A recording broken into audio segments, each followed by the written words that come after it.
বন্ধুগণ, আজকে নতুন রেসিপি আরম্ভ করলাম। পটেটো মাশরুম, এটাকে কেটে সিদ্ধ দিতে হবে, কারণ ভাপে দিতে হবে। কারণ এমনিতে জলে দিলে মানে এটা ভিজা ভিজা হয়ে যাবে, তাই ভাপে সিদ্ধ করতে হবে। গ্যাস জ্বালালাম, এখন বসিয়ে দিলাম, ঢেকে দিলাম, সিদ্ধ হবে। সিদ্ধ হয়ে গেছে, এখন উঠিয়ে দেখি। তারপরে এই যে শুকনা শুকনা হয়ে গেছে, এখন ঠান্ডা করে নেব, তারপরে রেডি করব। ঠান্ডা হয়ে গেছে, এইভাবে কুড়িয়ে নিতে হবে। কুড়িয়ে নিলে মানে দানা দানা থাকবে না, একদম পুরা দানা দানা থাকবে না, একদম পুরা মিহি হবে। ব্লেন্ডার করব রসুন, আদা আর পেঁয়াজ, ব্লেন্ডার করে নেব। পরে আলুগুলো নিলাম, নিয়ে এটাতে আদা বাটা, পেঁয়াজ বাটা, রসুন বাটা দিলাম, হলুদের গুঁড়ো দিলাম, ধনিয়ার গুঁড়ো দিলাম, জিরের গুঁড়ো দিলাম, আর শুকনো লঙ্কার গুঁড়ো দিলাম। এখন ময়দা মিশিয়ে নেব।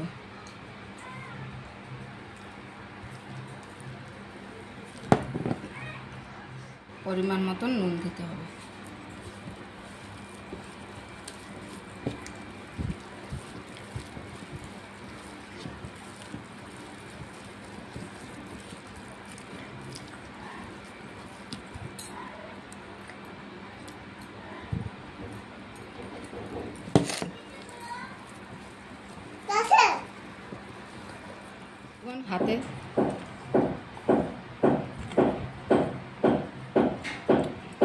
হাতে এভাবে তেল নিয়ে তারপরে এভাবে গোল করে নিতে হয়, নিয়ে প্লেটে রাখতে হয়। তারপরে যে কোনো বোতল দিয়ে এইভাবে করে নেবেন, এইভাবে করে নেবেন।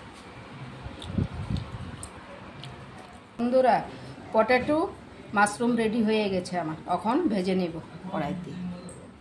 এই যে কড়াইতে দিয়ে দিলাম,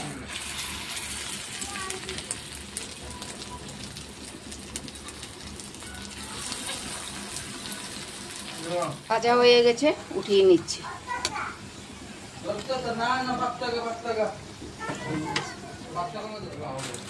কালো জিরে সম্বস দিচ্ছি,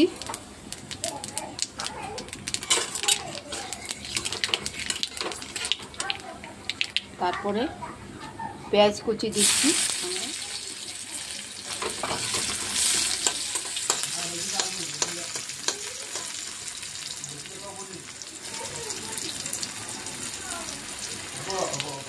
কাঁচা লঙ্কা দিয়ে দিলাম। এখন হলুদের গুঁড়ো দেব, ধনিয়ার গুঁড়ো দেব, লঙ্কার গুঁড়ো দেব, আর জিরের গুঁড়ো দেব। দিয়ে নেড়ে চেড়ে টমেটো কুচি দিয়ে দিই।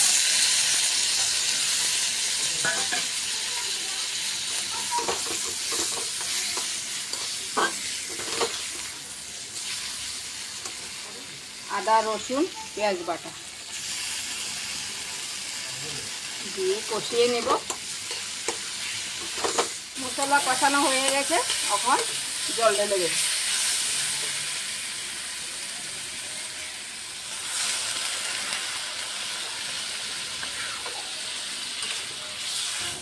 জল দিয়ে দিলাম, পরিমাণ মতন নুন দিয়ে দিলাম, দিয়ে এগুলো ঢেলে দিলাম। গরম মশলা দিয়ে দিলাম।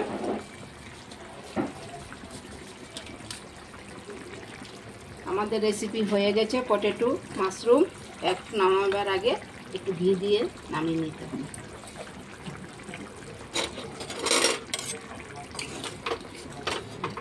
হয়ে গেছে আমার পটেটো মাশরুম, হয়ে গেছে। কেমন হয়েছে আপনারা বলবেন।